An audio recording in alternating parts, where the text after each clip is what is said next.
నమో వెంకటేశాయ. విచిత్ర యజ్ఞ సంతుష్ట సుచిత్ర శక్తి సంపుష్ట గోవింద గోవింద.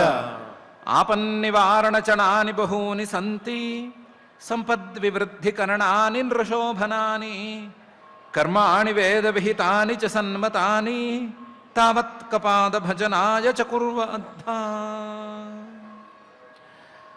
అని భూత భౌతిక ప్రపంచ నిర్మాత అఘటిత ఘటనాపటు మాయాధిష్ఠాత అయిన శ్రీనివాస పరమాత్ముని సద్ధర్మాచరణ చేసుకుంటాను అని విన్నవించుకుంటూ శ్రీశుకుల వారు ఉపదేశం చేసిన శ్రీమద్భాగవతం యొక్క అధ్యయన కార్యక్రమాన్ని ప్రారంభించుకుందాము.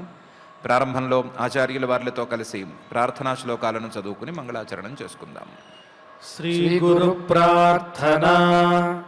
గురుర్బ్రహ్మా గురుర్విష్ణు గురుర్దేవో మహేశ్వరః గురుః సాక్షాత్ పరం బ్రహ్మ తస్మై శ్రీ గురవే నమః. శ్రీనివాస ప్రార్థనా. పూరితాశేషకామాయ హారిణే హేమమాలినే వారిజాతాదిపూజ్యాయ శ్రీనివాసాయ తే నమః. అథ సంకల్పః. శ్రీమదాదివరాహ క్షేత్రే విరాజమానస్య నిత్యశుద్ధ బుద్ధ ముక్త స్వభావస్య లీలాగృహీత విగ్రహస్య శ్రీ పద్మావతీ జానేః అనుగ్రహేణ అస్మాకం సర్వేషాం బుద్ధిశుద్ధ్యర్థం విద్యాభివృద్ధ్యర్థం భక్తి జ్ఞాన వైరాగ్యాది తదనుకూల సర్వసంపత్ సమృద్ధ్యర్థం శ్రీ పరమేశ్వర ప్రీత్యర్థం శ్రీమద్భాగవత పాఠం కరిష్యామహే. అస్య శ్రీమద్భాగవత స్తోత్ర మహామంత్రస్య నారదర్షిః బృహతి ఛందః. శ్రీకృష్ణః పరమాత్మా దేవతా బ్రహ్మ బీజం భక్తిశక్తి జ్ఞానవైరాగ్యే కీలకం అస్మాకం శ్రీమద్భగవత్ప్రసాద సిద్ధ్యర్థే పాఠే వినియోగః. ధ్యానం నారాయణేన పృథురూపధృతాభివృద్ధాం మిత్రాబ్జకాంతి విధుతాంధకరాభిరామాం ద్వీపాభిజన్మశుకసూదరవాతిరమ్యాం విశ్వంభరాం విశత భాగవతం విశాలాం.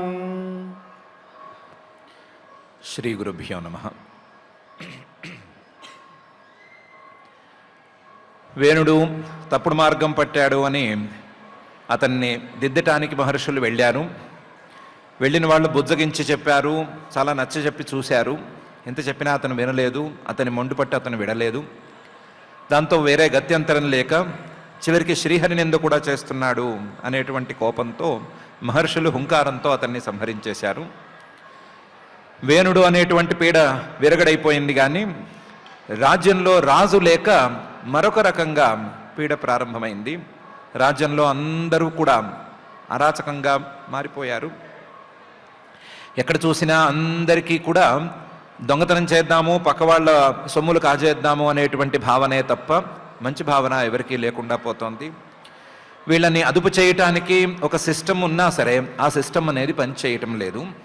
ఎవరికి వాళ్ళు పక్క వాళ్ళను దోచుకోవటం ఎట్లా అనే తీరులోనే నిమగ్నమైపోయారు. చోరప్రాయం జనపదం హీనసత్వం అరాజకం లోకాన్ నావారయన్ శక్తాః అపితద్దోషదర్శినః అనే తీరులో అందరూ తయారైపోయారు. జనప్రదం రాజ్యమంతా కూడా చోరప్రాయం దొంగలతో నిండిపోయింది. హీనసత్వం బలవంతుడు బలహీనుడు అనే తేడా కొట్టొచ్చినట్టు కనిపిస్తోంది. అరాజకం దీనంతటికీ కూడా కారణం సమర్థుడైన పాలకుడు సింహాసనంలో లేకపోవటమే. దానివల్ల ఆ రాజు కింద పని చేయవలసినటువంటి అధికారులు, మంత్రులు, సామంతులు వీళ్ళు కూడా లోకాన్ నావారయన్, ఎవరు ఎవరిని ఆపలేదు. శక్తాహాపి, రాజుగారు లేకపోయినా వీళ్ళకి శక్తి ఉంది, ఆపగలిగి ఉండొచ్చు, ఆపి ఉండవచ్చు, కానీ ఎవరు ఆపలేదు. అపితద్దోషదర్శిన, ఇలా మనం మన డ్యూటీస్ని సక్రమంగా నిర్వర్తించకపోతే మనకి దెబ్బే అని తెలిసినా సరే ఎవరు ఆ పని చేయలేదు. దాంతో రాజ్యమంతా కూడా అల్లకల్లోలం అయిపోయింది అని మహర్షి గారు, మైత్రేయ మహర్షి గారు విదురుడితో చెప్పారు. మరి అధికారులకి లేకపోతే మిగతా వాళ్ళకి బుద్ధి లేకపోతే పోవచ్చు, మహర్షులు కదా, మహానుభావులు కదా, వీళ్ళెందుకు వెంటనే రంగంలోకి దిగలేదు, వీళ్ళెందుకు దిగి దొంగల్ని కట్టడి చేయలేదు, వీళ్ళెందుకు తప్పులు చేసే వాళ్ళని శిక్షించలేదు అంటే దానికి కూడా సమాధానం ఇదే అని చెప్తున్నారు. ఏం కట్టడి చేస్తారు, ఎవరికి బుద్ధి చెప్తారు, ఎవరిని దండిస్తారు? చోరప్రాయం జనపదం, మొత్తం రాజ్యమంతా దొంగలుగా మారిపోతే, ప్రతివాడు దొంగగా మారిపోతే, ఎవరికి రెస్పాన్సిబిలిటీ లేకపోతే ఎవరొచ్చి బాగు చేస్తారు? చోరప్రాయం జనపదం, హీనసత్వం, ఎవరికి శక్తి, ధర్మశక్తి అనేది లేకుండా ఉంది, ఎవరికి ఆలోచన లేకుండా ఉంది. అసలు ఆ పని చేయవలసిన రాజుగారేమో లేనే లేడు, సింహాసనంలోనూ లేడు, అసలు వ్యక్తే లేడు, అరాజకం. ఇలాంటి చోట్ల మహర్షులు రంగంలోకి దిగితే, రాజుగారు దండించినట్టుగా వీళ్ళు కూడా దండిస్తే, వీళ్ళు తలుచుకుంటే వేణుణ్ణి హుంకారంతో కొట్టేసినట్లుగా ఈ దొంగలందరినీ హుంకారంతో కొట్టలేయగలను. కానీ కొట్టవలసింది ఒకడిని ఇద్దరిని కాదు, మొత్తం రాజ్యంలో అందరినీ కొట్టాల్సి వస్తుంది. అందరూ దొంగలైపోయారు, అందరి మనసుల్లోనూ దాగిన దొంగలందరూ బయటకు వచ్చేసేసారు. దాంతో లోకాన్ నావారయన్ శక్తా, వీళ్ళకి శక్తి ఉన్నా సరే అందరినీ ఏం దండిస్తాము అని అనుకుని రంగంలోకి దిగలేదు. శక్తా అపి, వాళ్ళకి శక్తి ఉన్నా సరే వేణుణ్ణే హుంకారంతో లేపేసిన వాళ్ళు తప్పు చేసిన ప్రతివాణ్ణి హుంకారంతో దండించగలరు, కానీ ఒక్కడిని కాదు అందరినీ దండించాలి. అందరినీ దండించటం అనేది ఏమి న్యాయం అని అనుకున్నారు. తద్దోషదర్శిన, ఇలాంటి సందర్భాల్లో లోకాన్ని మొత్తాన్ని తినేసేయటం అనేది పద్ధతి కాదు. వీళ్ళలో సహజంగా దొంగలు ఉంటారు, ఉండకుండా ఎందుకు పోతారు? ప్రతి మనిషిలోనూ దొంగతనం చేయాలి అనే ఆశ ఉంటుంది. ఆ ఆశని రాజభయమో, ధర్మభయమో, లేదా దండభయమో ఏదో ఒకటి తొక్కేయాలి. అలా తొక్కటానికి తగ్గట్టుగా రాజుగారు స్వస్థానంలో ఉండాలి. అంతే తప్ప దొంగతనం చేసిన ప్రతివాణ్ణి హుంకారం చేసి లేపేసేయటం అనేది పద్ధతి కాదు అని తద్దోషదర్శిన, ఆ విషయంలో దోషాల గురించి తెలిసిన వాళ్ళు కాబట్టి, సామూహిక హనన కార్యక్రమం అనేది చేపట్టలేరు కాబట్టి వాళ్ళు ఊరికే ఉండవలసి వచ్చింది, రంగంలోకి దిగకుండా ఉండవలసి వచ్చింది. చోరప్రాయం జనపదం హీనసత్వం అరాజకం లోకాన్ నావారయన్ శక్తా అపి తద్దోషదర్శిన. సో రాజ్యంలో ఉండేవాళ్ళేమో శక్తి ఉన్నా ఆపటం లేదు, ఎందుకంటే వాళ్లే దొంగలైపోయారు. రాజ్యంలో లేని మహర్షులు శక్తి ఉన్నా ఆపటం లేదు, ఎందుకంటే వాళ్ళు మేము ఆపకూడదు, ఆపితే సరిగా ఉండదు అనుకుంటున్నారు. ఈ పరిస్థితి చాలా హీనమైనటువంటి పరిస్థితిగా ఉంది, లోకానికి మంచిగా లేదు. ఇలాంటి సందర్భంలో ఏం చేయాలి అనే సమస్య మహర్షులను వేధించింది. రాజ్యం వ్యవహారం అది మనకు సంబంధం లేదు, మనం అడవుల్లో కూర్చునే వాళ్ళం, తపస్సు చేసుకునే వాళ్ళం, మన పనేదో మనం చూసుకోవాలి అని అనుకోవటమా? లేదా లోకంలో ఇంతమంది ప్రజలు బాధపడుతూ ఉంటే మనం ముక్కు మూసుకుని కూర్చుంటే ఏమొస్తుంది, మనం ఏదో విధంగా పూనుకుని వాళ్ళకి మంచి చేయాలి అని అనుకోవటమా అనే ఆలోచన వచ్చింది. ఆ ఆలోచనలో వాళ్ళు ఒక గట్టి నిర్ణయం తీసుకున్నారు. ఏమని? బ్రాహ్మణ సమదృక్షాంత దీనానాం సముపేక్షక స్రవతే బ్రహ్మ తస్యాపి భిన్న భాండాత్ పయో యథ అని అనుకుని నిర్ణయం తీసుకున్నారు. నిజమే, మనమందరము బ్రాహ్మణులము, అంటే పరబ్రహ్మను సాధించుకోవటానికే కూర్చున్న వాళ్ళము, అది తప్ప మనకు వేరే పని లేదు. దానికోసం చాలా కష్టపడి సమదృక్ అంటే అందరినీ సమంగా చూడటం అనేటువంటి స్వభావాన్ని అలవరుచుకున్నాము. మన దృష్టిలో ఒకడు దొంగ ఒకడు దొర అని ఇద్దరు లేరు, అసలు ఇద్దరు లేనే లేరు, ఉన్నది ఒకే పరమాత్మ అనే సమదృష్టిని కష్టపడి సాధించుకున్నాము. దానికోసం శాంతిని సాధించుకున్నాము. ఏం జరిగినా సరే కోపం తెచ్చుకోకుండా ఉండటం, ఏం జరిగినా సరే మనస్సును శాంతంగానే ఉంచుకోవటం అని అలవాటు చేసుకున్నాము. ఇలాంటి పరిస్థితుల్లోనైనా సరే, ఇంత కష్టపడి సాధన చేసుకున్నా సరే, మనం గనక దీనానాం సముపేక్షక, దీనులు ఇబ్బంది పడుతున్న వాళ్ళు ఎవరైనా ఉంటే వాళ్ళని ఉపేక్షిస్తే, వాళ్ళని గనక లెక్క చేయకపోతే, నిర్లక్ష్యం చేస్తే, వాళ్ళ కష్టాన్ని మనం తీర్చకపోతే స్రవతే బ్రహ్మ తస్యాపి, మనం చేసుకున్నటువంటి తపస్సు మొత్తం కారిపోతుంది. స్రవతే ఎలా కారిపోతుంది అంటే భిన్న భాండాత్ పయోయథ. ఓ కుండలోనో లేదా గిన్నెలోనో పాలో నీళ్ళో పెట్టుకుని వెళుతుంటే ఆ కుండకి కానీ ఆ గిన్నెకి కానీ చిల్లు పడితే ఆ చిల్లులోంచి ఆ పాలో నీరో కారిపోయినట్లుగా, కింద పోయినట్లుగా మన తపస్సు కూడా ఈ దీన జనులను ఉపేక్షించటం అనే దెబ్బకి చిల్లు పడిపోయి కారిపోతుంది. మనకు తపస్సు నిలవదు. తపస్సు నిలవకపోతే మనం అలవరుచుకున్న సమదృష్టి వ్యర్థమవుతుంది. ఈ శాంతి కూడా పనికి రాకుండా పోతుంది. మన శాంతి, సమదృష్టి ఇవన్నీ అందరూ బాగున్నప్పుడు, సామూహికంగా పెద్ద ఇబ్బందులేవి లేనప్పుడు పనికొస్తాయి. కానీ మొత్తం లోకమే ఇబ్బందుల్లో ఉన్నప్పుడు మనం ముక్కు మూసుకొని కూర్చోవటం అనేది పద్ధతి కాదు అని నిర్ణయించుకున్నారు. బ్రాహ్మణ సమదృక్ శాంత దీనానాం సముపేక్షక యది స్రవతే బ్రహ్మ తస్యాపి భిన్న భాండాత్ పయోయథ అని అనుకున్నారు. కానీ రంగంలోకి దిగటానికి సామూహిక హననం ఇష్టం లేదు, దొంగలందరినీ శిక్షించటం అనేది ఇష్టం లేదు, అందరినీ కొట్టి మనం ఏం చేస్తామని అనుకుంటున్నారు. ఊరికే కూర్చోవటానికి కూడా మనసు ఒప్పటం లేదు. ఊరికే కూర్చోవటము తప్పవుతోంది, అందరినీ వెళ్ళి హింసించడం కూడా సరి అయిన పద్ధతి కావటం లేదు. అందువల్ల ఏం చేయాలి అని ఆలోచించారు. ఆలోచిస్తే అసలు సింహాసనంలో ఎవరూ లేకపోవటం వల్లనే కదా వచ్చింది ఇది, సింహాసనంలో కూర్చోబెట్టాలి అని నిర్ణయం తీసుకున్నారు. సింహాసనంలో ఎవరిని కూర్చోబెట్టాలి అంటే, సింహాసనం అనేది పదవి, అధికారం ఇది కాదు. సింహాసనం అనేది బాధ్యత, రెస్పాన్సిబిలిటీ. ఆ బాధ్యతను నిర్వర్తించటానికి పరమేశ్వరుడు కొంతమందిని ఎంపిక చేసి ఉంటాడు. ఆ ఎంపిక చేసిన వాళ్ళనే ఒకళ్ళ తర్వాత ఒకళ్ళని పుట్టిస్తూ ఉంటాడు. అలాంటి ఎంపిక చేసినటువంటి వాళ్ళలో అంగమహారాజు గారు ఉన్నారు. ఆయన తర్వాత వచ్చిన వాడు ఆ స్థానంలో కూర్చోవాలి. వాడు యోగ్యుడు కాకపోతే అతని తర్వాత వచ్చిన వాడైనా కూర్చోవాలి. నాంగస్య వంశో రాజర్షే ఏష సంస్థాతుమర్హతి అమోఘవీర్యా హి నృపాః వంశేస్మిన్ కేశవాశ్రయాః.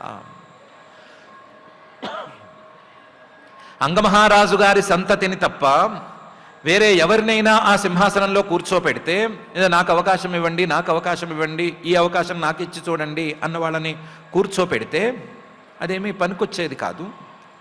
అంగమహారాజు గారి వంశం నాంగస్య వంశ రాజర్షే, రాజర్షి వంశం అది.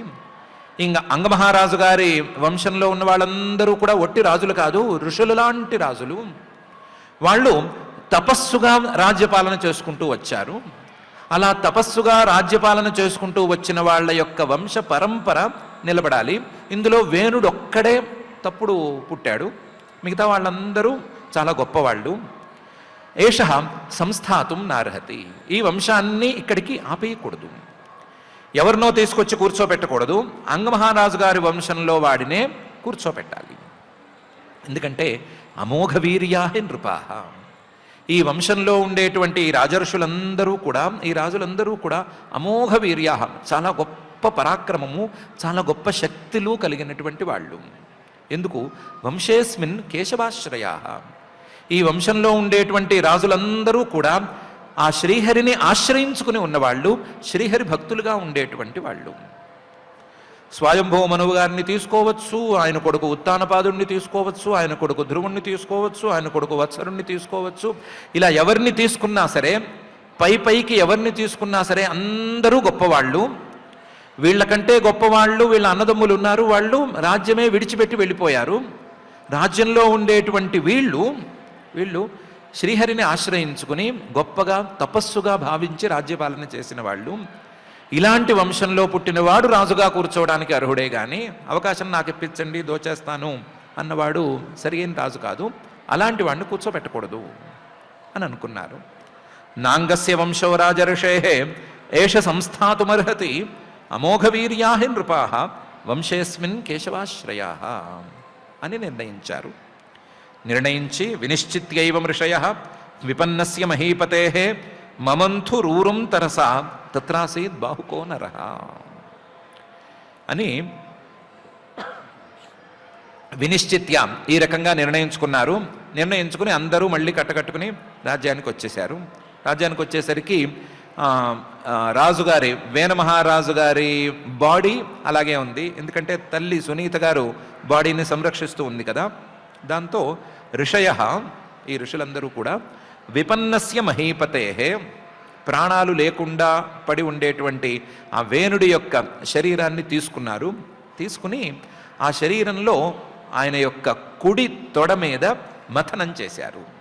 మమంథు ఊరుం, వాళ్ళు అగ్నిహోత్రాన్ని పుట్టించటానికి ఈ మంథనం అనేది చేస్తారు లేదా మథనం అనేది చేస్తారు. ఆ అగ్నిహోత్రానికి పుట్టించటానికి చేసినటువంటి మథనాన్నే ఈ మహారాజు గారి యొక్క కుడి తొడ మీద చేశారు. మమంథు రూరుం తరస. ఆ అగ్నిహోత్రాన్ని పుట్టించటానికి రెండు వైపులా ఇద్దరు మనుషులుండి తాళ్లతో గట్టిగా తిప్పాలి. కింద రాపిడి గట్టిగా తగిలితే అగ్ని పుట్టుకొస్తుంది. ఆ గట్టిగా తిప్పడం వేగంగా తిప్పడం అనేది చేయాలి. వీళ్ళు ఆ పని చేశారు, వేగంగా తిప్పారు. ఎందుకు తిప్పారు? వేణుడిలో ఉండేటువంటి ఈ బలం, ఈ పరాక్రమం ఇవన్నీ వృథా కాకూడదు. అంగమహారాజు గారి వంశంలో వేణుడు పుట్టినట్టుగా వేణుడి శరీరాన్ని నుంచే పైన కాబోయే రాజుగారు కూడా పుట్టాలి అనే అభిప్రాయంతో తిప్పారు. తిప్పేసరికి వీళ్ళు కుడి తొడ మీద తిప్పారు కదా, ఆశ్చర్యంగా తత్రాసీత్ బాహుకః నరః, ఒక చాలా పొట్టిగా కనిపించేటువంటి ఒక మనిషి పుట్టాడు. వినిశ్చిత్యైవ ఋషయో విపన్నస్య మహీపతే మమంథు రూరుం తరసా తత్రాసీత్ బాహుకో నరః. వీళ్ళేమో రాజుగారి వంశంలో కొత్తవాడు కావాలనుకుని మథనం చేశారు. చేసేసరికి చాలా పొట్టిగా ఉండేటువంటి ఒక వ్యక్తి పుట్టాడు. పోనీ పొట్టిగా ఉంటేనేమి పొడుగ్గా ఉంటేనేమి అని అనుకోవటానికి కాకకృష్ణ అతిహ్రస్వాంగ హ్రస్వబాహు మహాహను హ్రస్వపాన్ నిమ్న నాసాగ్రహ రక్తాక్షస్తామ్రమూర్ధజగా ఆ వ్యక్తి ఉన్నాడు. కాకకృష్ణ, కాకిలాగా నల్లగా ఉన్నాడు. అతి హ్రస్వాంగ, అతని శరీరం చాలా కురచగా ఉంది. హ్రస్వబాహు, చేతులు పొట్టిగా ఉన్నాయి. మహాహను, అతని దవడలు మాత్రం పెద్దగా ఉన్నాయి. మొహం ఇంతలా ఉంది, మనిషి శరీరం మాత్రం కురచగా ఉంది. హ్రస్వపాత్, అతని కాళ్ళు కూడా చిన్నగా ఉన్నాయి, మొత్తం నిర్మాణమే చిన్నదిగా ఉంది. నిమ్న నాసాగ్రహ, అతని ముక్కు కొనదేలి లేదు, అతని ముక్కు వంగి విచిత్రంగా ఉంది. రక్తాక్ష, అతని కళ్ళు రెండు ఎర్రగా కణకణలాడుతున్నట్లుగా ఉన్నాయి. తామ్రమూర్ధజ, అతని కేశాలు ఎర్రగా ఉన్నాయి. ఇవన్నీ చూసేసరికే మహర్షులకు అర్థమైపోయింది, ఇతను మనం అనుకున్న పదవికి లేదా మనం అనుకున్న బాధ్యతకి పనికొచ్చేవాడు కాదు. వేణుడిలో మాతామహ వంశం నుంచి సంక్రమిస్తూ వస్తున్నటువంటి అధర్మానికి ప్రతిరూపం. వేణుడిలో రెండు శక్తులు ఉన్నాయి. ఒకటి మాతామహ వంశం నుంచి వచ్చినటువంటి మృత్యు గారి దగ్గర నుంచి వచ్చినటువంటి అధర్మశక్తి, రెండోది తండ్రి అంగమహారాజు గారి దగ్గర నుంచి వచ్చినటువంటి ఆ వంశంలో వచ్చినటువంటి ధర్మశక్తి. ఇతను అధర్మశక్తికి ప్రతీక, అందువల్ల ఇతనితో మనకు పని కాదు అని నిర్ణయించేలాగా అతని రూపం ఉంది. దాంతో ఆ నిర్ణయాన్నే మహర్షులు తీసేసుకున్నారు. కాకకృష్ణ అతిహ్రస్వాంగ హ్రస్వబాహు మహాహను హ్రస్వపాత్ నిమ్న నాసాగ్రహ రక్తాక్ష తామ్రమూర్ధజగా పురుషుడు పుట్టేసరికి మన పనికి ఇతను పనికిరాడు అనుకున్నారు. మహర్షులు అలా అనుకున్నారు. కానీ తంతుతే అవనతం దీనం కింకరోమీతి వాదినం నిషీదేత్యబ్రువం స్థాత స నిషాదస్తతో భవత్. పుట్టిన పిల్లవాడు లేదా పుట్టిన వ్యక్తి ఊరికే కూర్చోడు కదా. తే అవనతం, పుట్టినవాడు కొంచెం వినయంగానే ఉన్నాడు. వినయంగానే ఉండి తల వంచి దండం పెట్టాడు. దండం పెట్టి దీనంగా కిం కరోమి, నేనేం చేయను అని అడిగాడు. నేనేం చేయను అంటే ఆగు ఆగు అంటున్నారు, వాళ్ళలో వాళ్ళు మాట్లాడుకుంటుంటే వాదినం మళ్ళీ అదే ప్రశ్న వేస్తున్నాడు. నేనేం చేయాలి, నన్ను ఎందుకు పుట్టించారు మీరు, నన్ను ఎందుకు మథనంతో పుట్టించారు అని అడుగుతున్నాడు. అడుగుతుంటే నువ్వు కాసేపు కూర్చో అని అన్నారు. నిషీద అని అన్నారు. నిషీద అంటే కూర్చో, మమ్మల్ని డిస్టర్బ్ చేయకు అని అన్నారు. అంటే పాపం అతను మాట్లాడకుండా కూర్చున్నాడు. ఆ తర్వాత జరిగిన పరిణామాల్లో అక్కడి నుంచి వెళ్ళిపోయి అడవుల్లో తిరిగాడు. అతని సంతతికి నిషాదాహ అనే పేరు వచ్చింది. నిషీద అని మహర్షులు అన్నారు కాబట్టి అతని పేరు నిషాదుడైంది. అతని వంశంలో ఉన్న వాళ్ళందరికీ నిషాదాహ అనే పేరు వచ్చింది. నిషేదేత్యబ్రువంస్తాత స నిషాద తతోభవత్. తస్య వంశ్యాస్తు నైషాదాహ గిరి కానన గోచరాహ ఏనాహరజ్జాయమానః వేన కల్మషముల్బణం అని మహర్షి గారు చెప్తున్నారు. తస్య వంశ్యాః, ఈ నిషాదుడి వంశంలో పుట్టిన వాళ్లే నైషాదాహ లేదా నిషాదాహ అనే పేరుతో ప్రసిద్ధులయ్యారు. ఇతను అడవులకు పారిపోయాడు కాబట్టి అతని వంశంలో వాళ్ళందరూ కూడా గిరి కానన గోచరాహ, అడవుల్లోనూ లేదా కొండల్లోనూ తిరగటం మొదలుపెట్టారు. వీళ్ళు అధర్మశక్తికి ప్రతీకగా దారిని పోయే వాళ్ళని దోచుకోవటమే ప్రధానంగా, లేదా అడవుల్లోనూ లేదా కొండల్లోనూ ఉండేటువంటి ప్రాణులను సంహరించటమే ప్రధానంగా బతకటం మొదలుపెట్టారు. ఎందుకు అంటే ఏన అహరత్ జాయమానః వేన కల్మషం ఉల్పణం. వీళ్ళ వంశానికి మొదటివాడు ఈ ప్రథమ నిషాదుడు. వేన మహారాజు గారిలో ఉండేటువంటి అధర్మ కల్మషం, అధర్మం అనేటువంటి మలినాన్ని మొత్తాన్ని తీసేసుకున్నాడు. అధర్మాంశతో జన్మించాడు. వేణుడిలో ఉండేటువంటి అధర్మం అనే శక్తి మొత్తం ఈ నిషాదుడికి సంక్రమించింది. అతని ద్వారా అతని వంశాల వారికి సంక్రమించడం వల్ల వాళ్ళు అధర్మ ప్రవృత్తినే ప్రధానంగా పెట్టుకుని బతకటం మొదలుపెట్టారు. ఏన అహరజ్జాయమానః వేన కల్మషం ఉల్బణం అని మహర్షి గారు చెప్పి నిషాదోత్పత్తి అనే పేరు కలిగినటువంటి 14వ అధ్యాయాన్ని 44 శ్లోకాలతో నిండిన అధ్యాయాన్ని ఇక్కడికి పూర్తి చేసేశారు. ఈ అధ్యాయంలో వేణుడు సింహాసనంలో కూర్చున్న తర్వాత అతను ఆగడాలు చేయటం, ఆ ఆగడాలు పెచ్చుమీరటం, మహర్షులు అతనికి నచ్చచెప్తే అతను వినిపించుకోకపోవటం, చివరికి మహర్షులే అతన్ని హుంకారంతో సంహరించేయటం, దాని తర్వాత రాజ్యంలో అరాచకం అనేది ప్రబలించిపోవటం, దానితో మహర్షులు మళ్ళీ వచ్చి వేణుడి యొక్క శరీరంలోని కుడి తొడ మీద మథనం చేయటం, ఆ మథనంతో నైషాద వంశానికి మూల పురుషుడు పుట్టడం అనేటువంటి అంశాలున్నాయి. ఈ అంశాలతో కూడిన 14వ అధ్యాయం ఇక్కడికి పూర్తయిన తర్వాత 15వ అధ్యాయాన్ని మైత్రేయ మహర్షి గారు ఇలా ప్రారంభిస్తున్నారు. మైత్రేయ ఉవాచ అథ తస్య పునర్విప్రైః అపుత్రస్య మహీపతేః బాహుభ్యాం మథ్యమానాభ్యాం మిథునం సమపద్యత అని.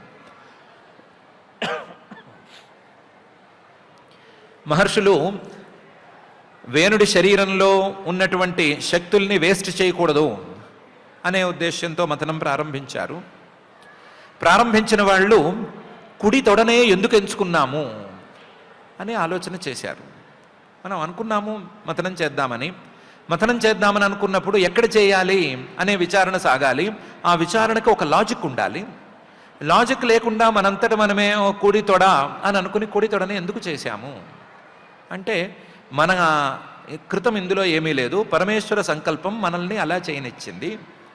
వేణుడిలో ఉండేటువంటి అధర్మశక్తిని ముందు తీసేసి ఆ అధర్మశక్తిని పూర్తిగా అడవుల్లోకి లేదా కొండల మీదకి పంపిణీ చేసేసి దాన్ని తోసేసి ధర్మశక్తితో కూడినటువంటి అంశాన్ని తీసుకురావాలి అనే ఉద్దేశంతోనే పరమేశ్వర సంకల్పం పనిచేస్తోంది. అందువల్లే మనకి లాజిక్ తోచలేదు. వాస్తవానికి మనం ఎక్కడ చేసి ఉండాల్సింది అంటే మథనం అనేది బాహువుల్లో చేసి ఉండాల్సింది. ఎందుకంటే ఇతను క్షత్రియుడు, ఇతను విరాట్ పురుషుడు యొక్క బాహువుల నుంచి పుట్టినటువంటి వాడు, బాహుశక్తికి లేదా రక్షణ శక్తికి ప్రతీక. ఇలాంటి వాడికి మనం బాహువుల్లో మథనం చేసి ఉండాల్సింది. ఈ మాట ఇంతకుముందు తోసలేదు అంటే మన సంకల్పమేమీ కాదు, పైనవాడి సంకల్పమే అని అనుకున్నారు. అనుకుని ఈ అధర్మం పోవటం అనేది మంచిదే అయింది, అధర్మ దూరీకరణం అనేది జరిగిపోయింది అని సంతోషించి ఆ తర్వాత తస్య పునః మళ్ళీ కూడా మథనాన్ని చేయడం ప్రారంభించారు. విప్రాహ అన్నీ తెలిసినటువంటి వాళ్ళు, విద్యావంతులు అయినటువంటి మహర్షులందరూ కలిసి అపుత్రస్య మహీపతేహే, వేణుమహారాజు గారికి పిల్లనిస్తానన్నవాడే లేడు, ఎంత గొప్పవాడు బలవంతుడైనా సరే ఎవరు అతన్ని నమ్మి పిల్లనివ్వలేదు, దాంతో అతనికి పిల్లలు లేరు, సంతానం లేదు, సంతానం లేకపోతే రాజ్యంలో సింహాసనంలో కూర్చోగలిగినటువంటి రాజవంశీకుడు లేడు అని అనుకుని పుత్రుడు లేనటువంటి ఆ వేణ మహారాజు గారి యొక్క బాహువుల్ని మథించడం ప్రారంభించారు. ఆశ్చర్యంగా ఈసారి వాళ్ళు ఈ కుడి బాహువుని మథించాలా ఎడమ బాహువుని మథించాలా అనే ఆలోచన చేసుకుని ఇది అదే అని వద్దు, రెండూ మథన చేసేద్దాము అని రెండిటినీ మథన చేయటం ప్రారంభించారు.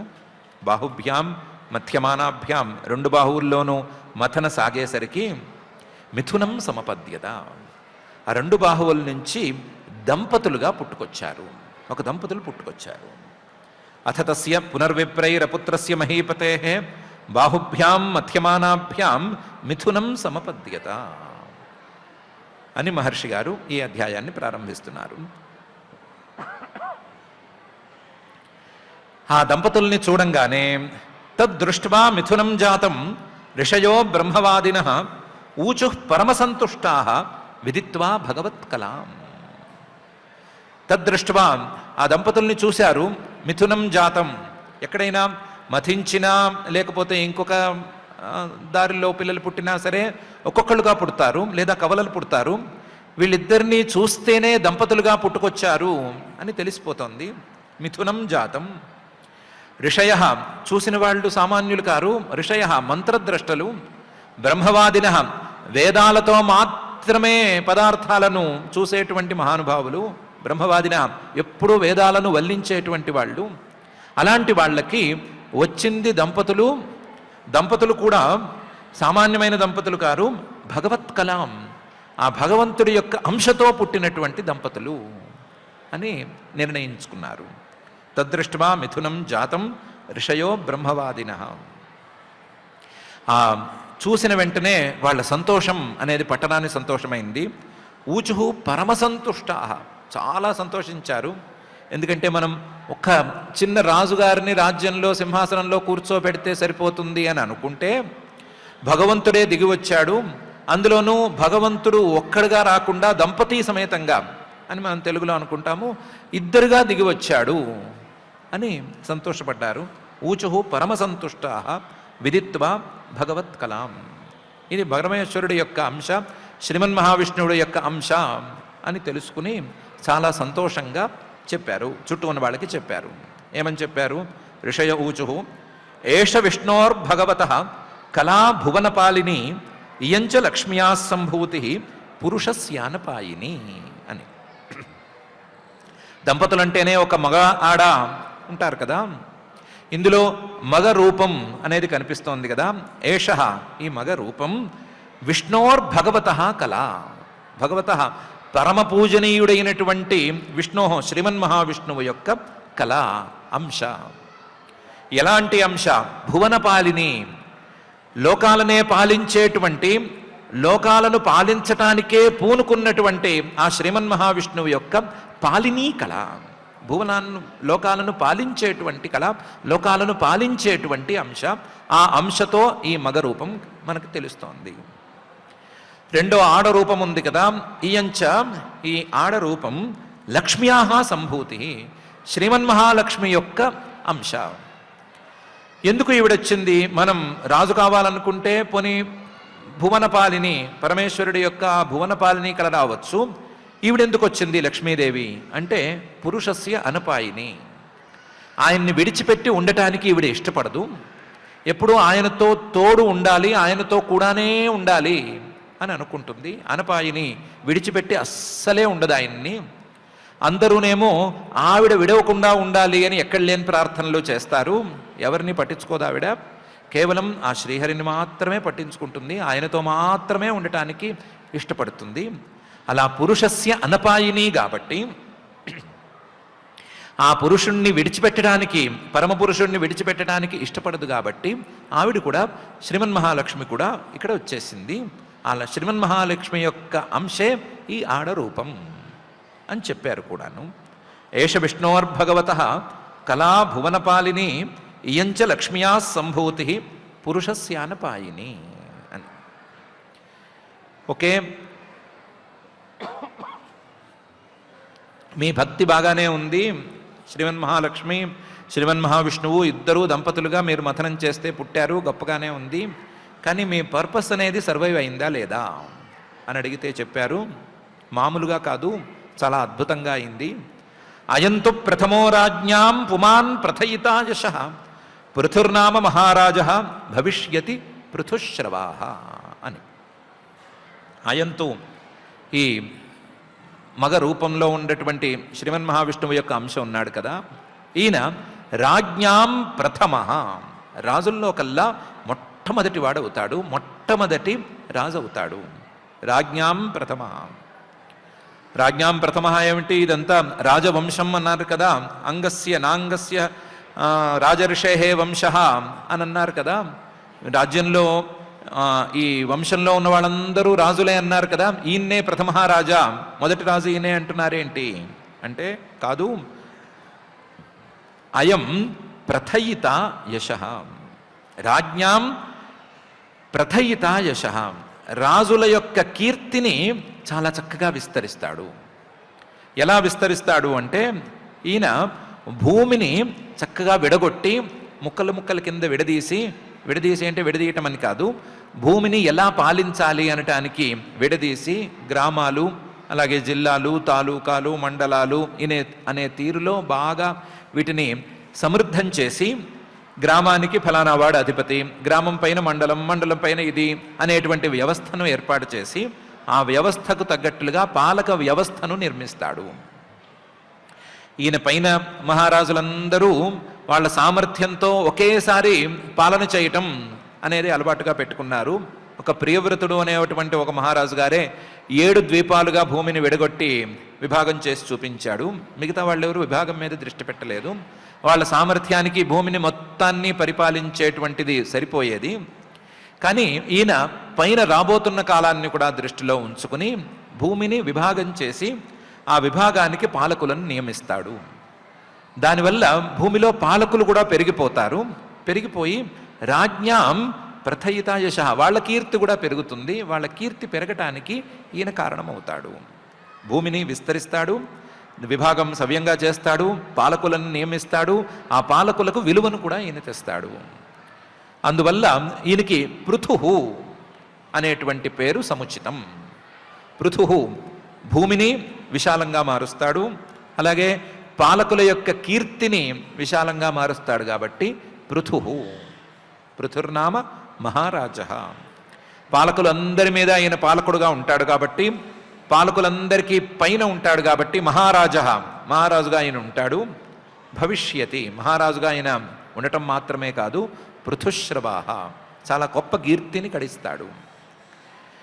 ఈయన తనతో పాటు ఉండేటువంటి మిగతా పాలకులకి కీర్తిని అందిస్తాడు, కీర్తిని అందరికీ పంచుతాడు, తాను అందరికంటే గొప్ప కీర్తితో అలలాడుతూ ఉంటాడు. అందువల్ల ఈయనకి పృథుః అనే పేరు సముచితం అని మహర్షులు నిర్ణయించారు. అయంతు ప్రథమో రాజ్ఞాం పుమాన్ ప్రథయితా యశః పృథుర్నామ మహారాజో భవిష్యతి పృథుశ్రవాః అని. మరి ఈవిడ అంటే ఇయంచ సుదతీదేవి గుణభూషణ భూషణ అర్చిర్నామ వరారోహ పృథుమేవ అవరుంధతి అనే తీరులో ఉంటుంది. ఇయంచ మనకు కనిపిస్తోంది కదా ఈ ఆడరూపం. ఈవిడ సుదతీదేవి, ఈవిడ పలువరస చూస్తే చాలు ఏమాత్రం గొప్ప శారీరక సాముద్రిక లక్షణాలతో పుట్టింది అని చెప్పేయచ్చు. సుదతి దేవి వెలిగిపోతోంది. వచ్చేటప్పుడే ఎన్నెన్నో ఆభరణాలను వేసుకుని వచ్చేసింది. వచ్చిన తర్వాత ఆభరణాలు వేసుకోవటం కాదు, మథనం ద్వారా పుట్టేటప్పుడే ఎన్నెన్నో ఆభరణాలు వేసుకొచ్చింది. ఆభరణాలు వేసుకొచ్చింది అని చెప్పడం అనేది సబబు కాదు. గుణభూషణ భూషణ, గుణాలకే అలంకారం లాంటిది ఈవిడ, ఆభరణాలకే అలంకారం లాంటిది. ఈవిడ వేసుకోవటం వలన ఆభరణాలకు అందం వచ్చింది. అలాంటి అందగత్య, అలాంటి గుణవంతురాలు, గుణభూషణ భూషణ. ఈవిడ తన వెలుగులకి, తన గుణాలకి, లేదా తన యొక్క అందానికి ప్రతీకగా అర్చిహి అనే పేరుతో ప్రసిద్ధురాలు అవుతుంది. అర్చిహి అంటే జ్వాల అనర్థం. ఎలాగైతే జ్వాల భగభగా మండిపోతూ అందంగా చాలా గొప్పగా ఉంటుందో, జ్వాల యొక్క గుణాలు ఎంత గొప్పగా ఉంటాయో ఈవిడ యొక్క గుణాలు కూడా అంతే గొప్పగా ఉంటాయి. అర్చిర్నామ. ఈవిడ కేవలం పృథుమేవ అవరుంధతి, ఆ పృథు మహారాజు గారినే అనుసరిస్తూ ఉంటుంది. ఎందుకంటే అనపాయిని కదా. పృథు మహారాజు గారు శ్రీమన్ మహావిష్ణువు యొక్క అంశ అయితే ఆయన్ని మాత్రమే ఈ అనపాయిని కళ లక్ష్మీదేవి అంశతో పుట్టినటువంటి అర్చిహి అనుసరిస్తూ ఉంటుంది. కాకపోతే ఏం చేస్తుందంటే వరారోహ, తన ఒడిలో పిల్లల్ని కూర్చోపెట్టుకుని ఈ వంశాన్ని కూడా అభివృద్ధి చేస్తుంది. గొప్ప ఒడి ఆవిడది. ఆవిడ ఒడిలో కూర్చోవటానికి చాలా యోగ్యత కావాలి. అలా యోగ్యత కలిగినటువంటి వాళ్ళని పిల్లలుగా కని తన ఒళ్ళో కూర్చోబెట్టుకుని చక్కటి ధర్మోపదేశాలు చేసి ఆవిడ వంశాన్ని కూడా అభివృద్ధి చేస్తుంది. ఇయంచ సుదతీదేవి గుణభూషణ భూషణ అర్చిర్నామ వరారోహ పృథుమేవ అవరుంధతి అని చెప్పారు. చెప్పి ఇంతవరకు జరిగిందేది మేము అనుకుంటే జరిగింది కాదు, ఇంతవరకు మేమేదో చేస్తే జరిగిందేమీ కాదు. ఏష సాక్షాత్ హరేరంశ జాతో లోకరిరక్షయ ఇయంచ తత్పరాహి శ్రీ అనుజజ్ఞే అనపాయిని అనే తీరులోనే జరిగింది అని చెప్పారు. ఏష, ఈ కనిపించేటువంటి పృథువు అనేవాడు సాక్షాత్ హరేరంశ, శ్రీహరి యొక్క సాక్షాత్ అంశమే. శ్రీహరి అంశంతోనే పుట్టాడు, శ్రీహరి అవతారంగానే ఈయన పుట్టాడు.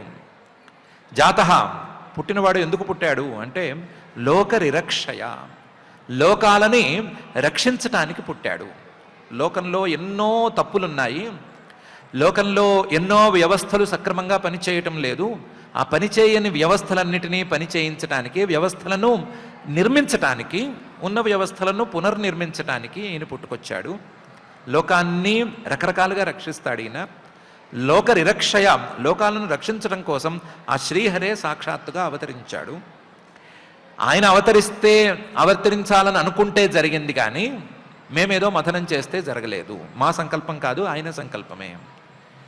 ఇయంచ తత్పరాహి శ్రీహి, ఇంకా ఆయన సాక్షాత్తుగా అవతరిస్తే ఆయన పక్కన తప్పనకుండా ఉండవలసినటువంటి ఈ శ్రీమన్ మహాలక్ష్మి కూడా వచ్చేస్తుంది కాబట్టి, వచ్చేయాలని అనుకుంటుంది కాబట్టి తత్పర, కేవలం ఆయన మీదే ఏకాంత భక్తితో ఉండేటువంటి ఆ శ్రీమన్ మహాలక్ష్మి కూడా రావాలనుకుని వచ్చింది అంతేను.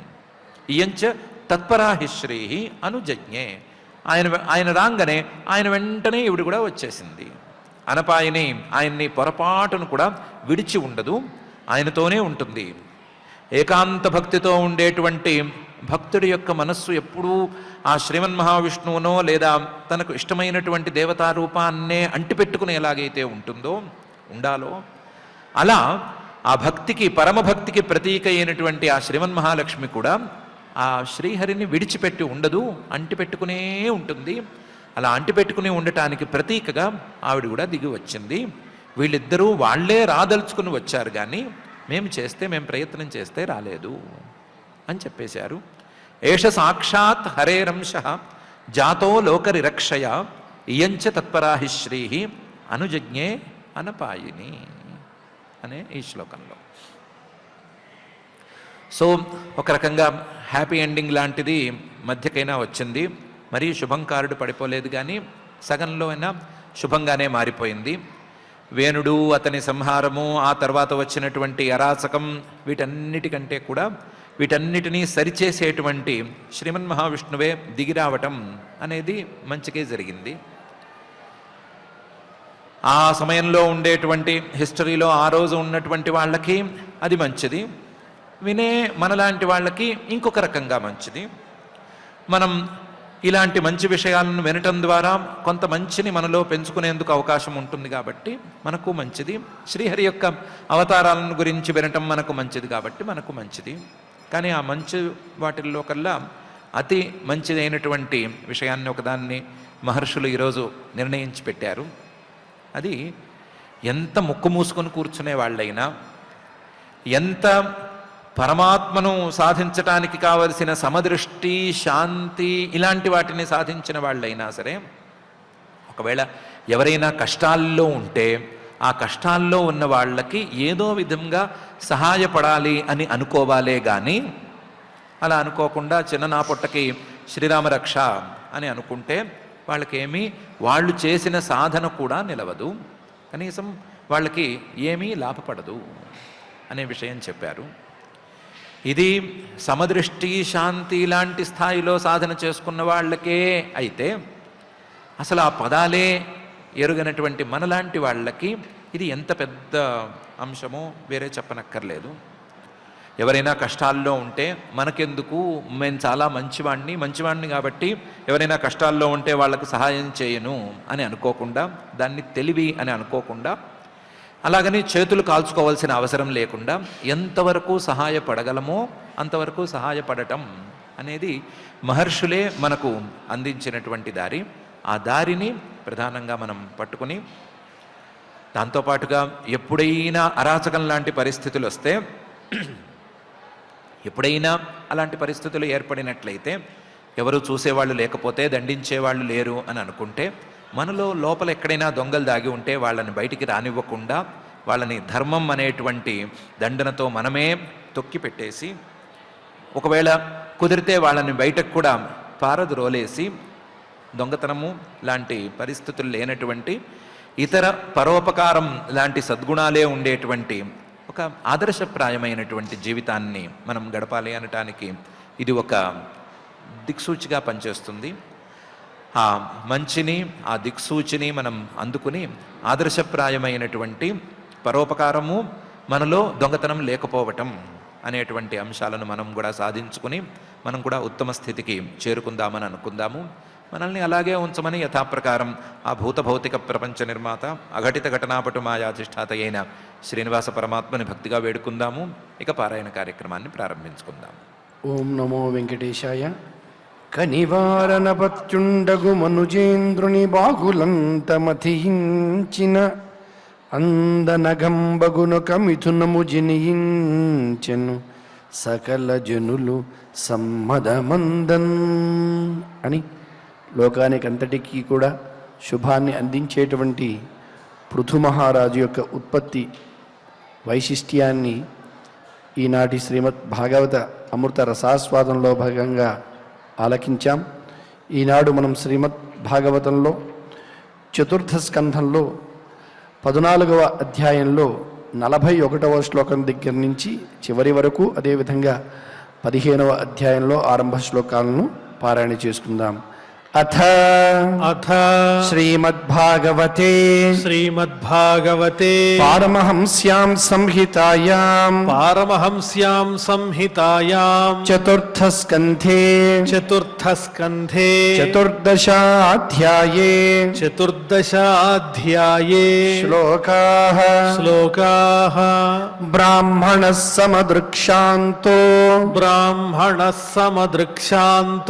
దీనానాం సముపేక్షకః స్రవతే బ్రహ్మ తస్యాపి భిన్న భాండాత్పయో యథా నాంగస్య వంశో రాజర్షేః ఏష సంస్థాతుమర్హతి అమోఘ వీర్యా హి నృపాః వంశేస్మిన్ కేశవాశ్రయాః వినిశ్చిత్య వినిశ్చిత్యైవం ఋషయో వినిశ్చిత్యైవ మృషయో విపన్నస్య మహీపతేః విపన్నస్య మహీపతేః మమంధురూరుం తరసా మమంధురూరుం తరసా తత్రాసీద్బాహుకో నరః తత్రాసీద్బాహుకో నరః కాకకృష్ణోతి హ్రస్వాంగో కాకకృష్ణోతి హ్రస్వాంగో హ్రస్వబాహుర్మహాహనుః హ్రస్వబాహుర్మహాహనుః హ్రస్వపాన్నిమ్ననాసాగ్రో హ్రస్వపాన్నిమ్ననాసాగ్రో రక్తాక్షస్తామ్రమూర్ధజః రక్తాక్షస్తామ్రమూర్ధజః తం తు తేవనతం దీనం తంతు తేవనతం దీనం కింకరోమీతి వాదినం కింకరోమీతి వాదినం నిషీదేత్యబ్రువం స్తాత నిషీదేత్యబ్రువం స్తాత సనిషాదస్తతో భవత్ సనిషాదస్తతో భవత్ తస్య వంశాస్తు నైషాదాః తస్య వంశ్యాస్తు నైషాదాః గిరికాననగోచరాः గిరికాననగోచరాः ఏనాహరజ్జాయమానో ఏనాహరజ్జాయమానో వేన కల్మషముల్బణం వేన కల్మషముల్బణం ఇతి ఇతి శ్రీమద్భాగవతే శ్రీమద్భాగవతే పారమహంస్యాం సంహితాయాం పారమహంస్యాం సంహితాయాం చతుర్థస్కంధే చతుర్థస్కంధే చతుర్దశోऽధ్యాయः చతుర్దశోऽధ్యాయः అథ అథ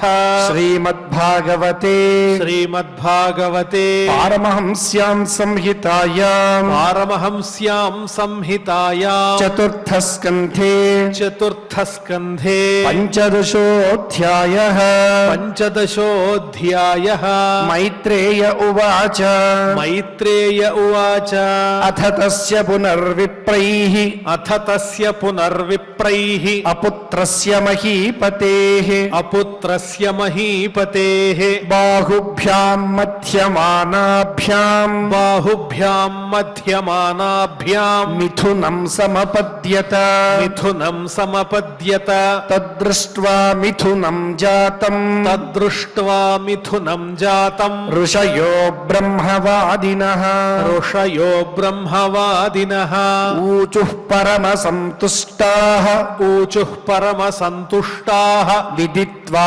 భగవత్కలాం విదిత్వా భగవత్కలాం ఋషయ ఊచుః ఋషయ ఊచుః ఏష విష్ణోర్భగవతః ఏష విష్ణోర్భగవతః కళా భువనపాలిని కళా భువనపాలిని ఇయం చ లక్ష్మ్యాः సంభూతిః ఇయం చ లక్ష్మ్యాः సంభూతిః పురుషస్యానపాయిని పురుషస్యానపాయిని అయం తు ప్రథమో రాజ్ఞాం అయంతు ప్రథమో రాజ్ఞాం పుమాన్ ప్రథయితా యశః పుమాన్ ప్రథయితా యశః పృథుర్నామ మహారాజో పృథుర్నామ మహారాజో భవిష్యతి పృథుశ్రవాః భవిష్యతి పృథుశ్రవాః ఇయం చ సుదతీ దేవీ ఇయం చ సుదతీ దేవీ గుణభూషణ భూషణ గుణభూషణ భూషణ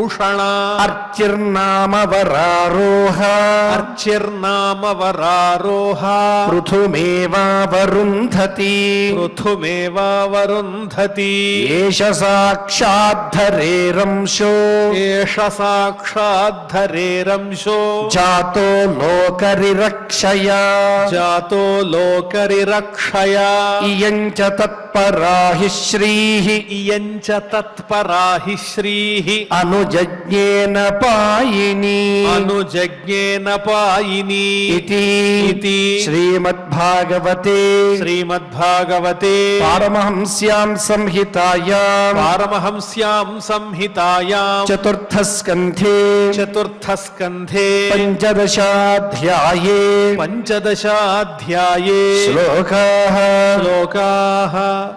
పారాయణ కార్యక్రమాన్ని భక్తి శ్రద్ధలతో పరిపూర్ణం చేసుకున్నాం. ఇప్పుడు అందరం కలిసి క్షమా ప్రార్థనాదులు పలుకుదాం.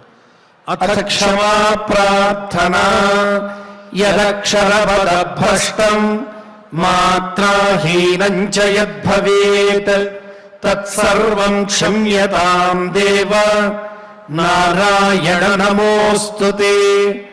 అథ భగవత్సమర్పణం కాయేన వాచా మనసేంద్రియైర్వా బుద్ధ్యాత్మనా వా ప్రకృతే స్వభావాత్ కరోమి యద్యత్ సకలం పరస్మై నారాయణాయేతి సమర్పయామి. అథ లోకక్షేమ ప్రార్థనా సర్వే భవంతు సుఖినః సర్వే సంతు నిరామయాః సర్వే భద్రాణి పశ్యంతు మా కశ్చిద్ దుఃఖభాగ్ భవేత్. అథ మంగళం శ్రియః కాంతాయ కళ్యాణ నిధయే నిధయేత్థినాం శ్రీవేంకటనివాసాయ శ్రీనివాసాయ మంగళం.